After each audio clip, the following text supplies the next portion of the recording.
Hi, it's Steph Solferini here. We help companies to get stronger, get more profitable, get more valuable for potential exits in the future. And we've been asked last week about what we've put in place inside the organization to drive such great performance. And what you've got to realize is that a huge part of getting these outstanding results, once you've done the strategy, the financials, and all that, all the sort of more logical part of the brain activities, is that it's not going to happen at all if you're not a very human leader in these modern times, and if you don't get full buy-in from your teams to make that happen. And the key to it is building a great growth and entrepreneurial culture in the business. And how do you actually do that? It's very essential to create a company that has got a big growth orientation, because many companies start stagnating as soon as they've got a semi-stable revenue base and client base. And so what you've got to always focus is on growth, thinking big, making it exciting, and being very, very forensic with recruiting the right people. And so what you're always looking for is people that have got a growth outlook. You've got people who are hunters, especially in the sales functions, who are self-starters, who have shown in the past that they can become resourceful and create something out of nothing.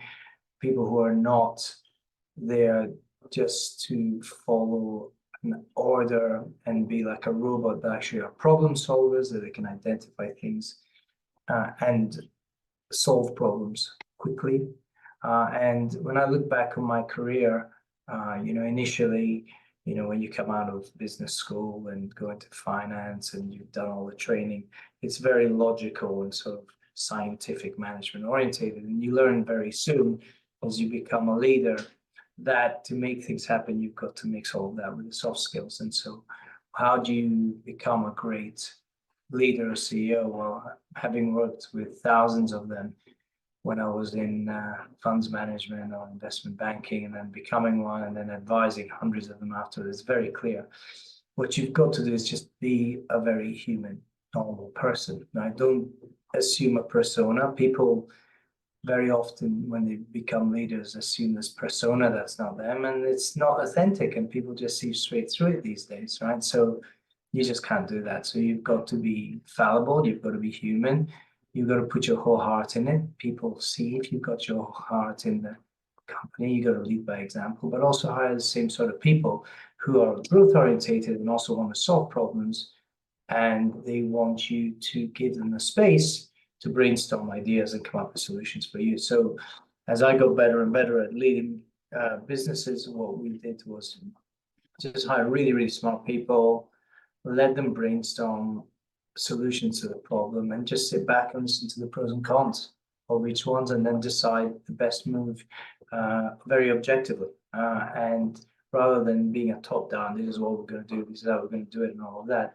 Once people have got their metrics and their boundaries, let them come up with the best solutions. And often they will be counterintuitive to what you will think, but it's worth testing them in the market. And so many of our clients have tried product launches where they listen to the heads of sales and marketing, come up with things that didn't resonate very much with the CEO. But when they get tested it with the marketing, say with the name of the branding of a new product launch or whatever, it really got great results. So that goes to show that if you just give people some leeway, give them an environment to thrive in, give them a growth culture where growth is really driven, it will feed on its success. The best companies I always worked with at the big end of town had incredibly smart people, a collegiate environment where people just brainstormed the merits of ideas, came up with big solutions. They always looked at the pain points and the blind spots.